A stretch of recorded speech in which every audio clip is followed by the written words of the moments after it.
சென்னை மாவட்டம் முழுவதும் சைக்கிளில் சென்றே கழக பணியாற்றி வந்த அண்ணன் ஆயிரம் விளக்கு உசேன் அவர்களுக்கு ஸ்கூட்டர் பரிசாக தர வேண்டும் என்று ஆயிரம் விளக்கு பகுதி கழக நண்பர்கள் விரும்பினர்.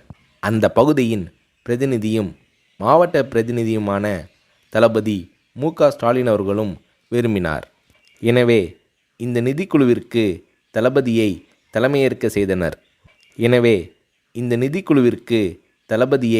தலைமையேற்க செய்தனர்.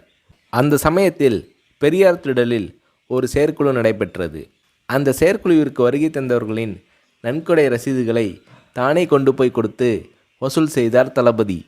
இப்படி பல்வேறு கழக நண்பர்களிடம் வசூல் செய்து ஆயிரம் விளக்கு பகுதி கழகத்தின் சார்பில் தலைவர் கலைஞர் அவர்களிடம் நிதி வழங்கப்பட்டது.